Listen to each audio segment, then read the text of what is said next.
Sei que não está fácil para vocês, não está fácil também para mim, mas é preciso que a gente, né, tome algumas atitudes a fim de que a gente possa preservar a vida.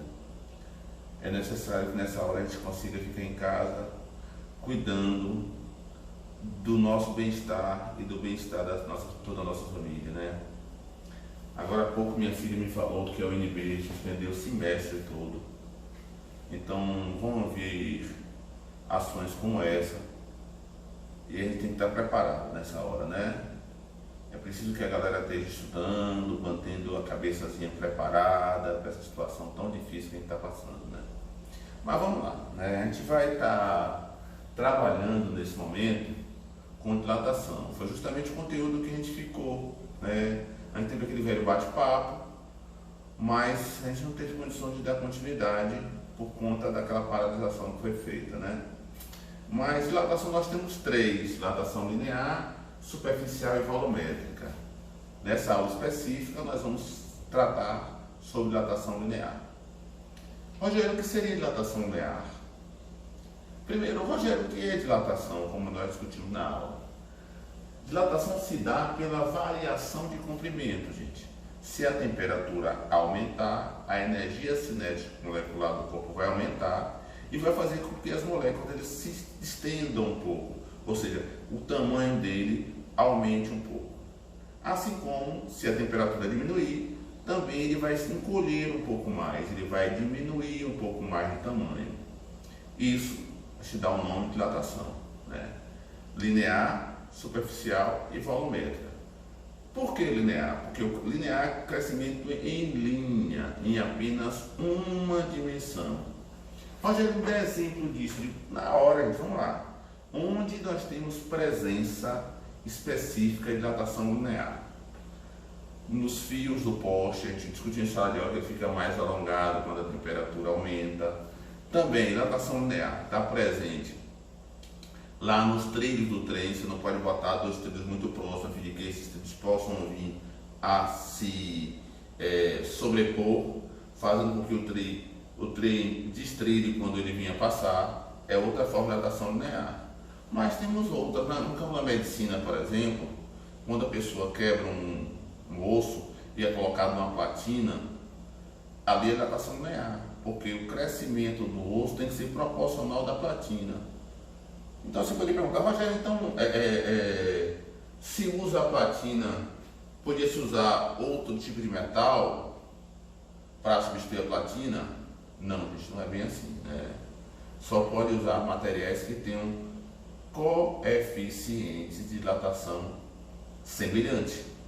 Rogério, que diabo é coeficiente de dilatação? Eu digo, gente, todos os materiais eles dilatam-se, eles variam de tamanho, mas em proporcionalidades diferentes. O que é que vai fazer que ele dilate mais ou menos é a sua composição química. E isso, devido à sua composição, a gente tem uma constante para esses materiais. Essa constante é justamente o coeficiente de dilatação. Quando o objeto de estudo for linear, então a gente chama coeficiente de dilatação linear. Quando for superficial, que a gente vai ver na próxima aula, e superficial nós vamos dar outro nome, né? Mas linear apenas uma dimensão. Tá ok? Guardou? Vamos voltar para aqui, ó. Dilatação, se você tem um objeto que tem um comprimento inicial, LO, e TO, temperatura inicial, se essa temperatura aumentar, ou seja, essa temperatura final for maior do que a temperatura inicial, ele vai alongar, ele vai variar o tamanho positivamente, né? Essa dilatação, pelo desenho, fica fácil de perceber que esse tamanho é o final menos inicial. O final menos inicial seria a dilatação. Dilatação linear é a final menos a inicial. Nós temos algumas formas para isso, né, para calcular a dilatação linear. Além dessa que é visível, né, se dois corpos dilatarem, você saber o quanto dilatou, você vai pegar o final menos inicial, independente de ser dilatação, a temperatura aumentar ou diminuir, vai ser sempre o final menos inicial. Se ele alongou, vai dar um valor positivo, se ele diminuiu, vai dar um valor negativo, mas a variação vai estar ali, perfeito? Vamos lá. Outra forma, depende.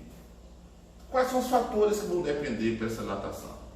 Será que se você pegar 1 metro de fio de cobre e pegar um rolo que tem 1 quilômetro de fio de cobre e aquecê-los na mesma variação de temperatura, eles vão dilatar o mesmo tamanho? Ou seja, para ficar mais claro, é visível para todos se a temperatura aumentar, que ele aumenta de tamanho, perfeito? Agora, se você tem 2 materiais idênticos, um de 1 metro e outro de 1 quilômetro, 2 fios, variou a temperatura desses fios em 100 graus, por exemplo, ou 200 graus, a variação de comprimento desse primeiro de 1 metro vai ser igual a de 1 quilômetro? Não, né, gente? Jamais. Então, a variação de comprimento depende também de quem? Do comprimento inicial. Do comprimento inicial, do material de que ele é feito e da variação de temperatura. Tem essa outra fórmula que ela vem da junção dessas duas fórmulas. Se você iguala essas duas fórmulas, você chega à conclusão nessa terceira fórmula, que o comprimento final é igual ao comprimento inicial, que multiplica 1 mais alfa delta T. Né? E aqui eu tenho o comprimento final, comprimento inicial, LO, comprimento final, LF. Olha, por que você não botou unidade de medida? Porque aqui, amados, unidade de comprimento pode ser centímetro, milímetro, metros. Nós não obedecemos aqui em comprimento o sistema internacional. Porque se você pensar em 1 metro de fio de cobre, você variar a temperatura dele em 100 graus, 200 graus, ele vai aumentar muito, mas muito pouco. Né? Então não fica viável. Você pode colocar qualquer unidade de medida que não vai alterar o seu ΔL. Né? Na verdade, você tem que obedecer a mesma unidade tanto para ΔL quanto para LO, porque não vai alterar. Aí vamos lá, variação de comprimento, temperatura inicial, que é daí sim em graus Celsius, ou Kelvin, não vai ter diferença, porque a variação de temperatura em Celsius e em Kelvin é idêntica. Né? Ambas são escalas centígradas. E se são escalas centígradas, não vai alterar o resultado, perfeito? A alfa é o coeficiente de dilatação linear, dado em graus Celsius elevado a -1. Por que graus Celsius elevado a -1? Eu vou tentar fazer nesse microquadro aqui uma relaçãozinha. Se você tem, por exemplo, aqui sai um triângulozinho, ΔL você tem aqui você vai ter LO, aqui você terá alfa e aqui terá ΔT. Quem é ΔL? LO, alfa, ΔT. Quem é LO? LO é ΔL dividido por alfa vezes ΔT.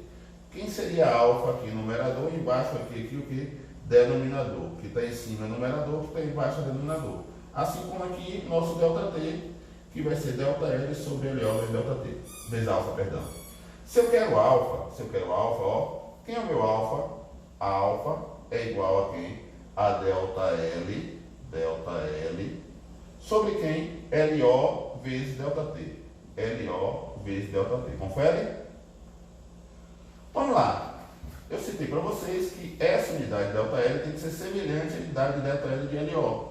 São unidades semelhantes. Logo, se eu botar em milímetros ou centímetros, aqui em cima eu tenho que botar o mesmo valor aqui embaixo. Então, vou botar aqui centímetros, aqui centímetros e aqui graus Celsius. Confere? Graus Celsius. Perfeito? Adotem graus Celsius, né? Graus Celsius. Perfeito? Se eu tenho essa razão aqui, centímetro por centímetro, posso simplificar? Ficando a seguinte relação, 1 sobre graus Celsius. Isso vai ser igual a quem? A graus Celsius elevado a quem? A -1. Daí que sai essa unidade medida. Perfeito, queridos? Então, estamos juntos aí. Né? A próxima aula que a gente vai falar sobre dilatação superficial. E eu estou mandando para vocês. Bons estudos. Valeu, galera.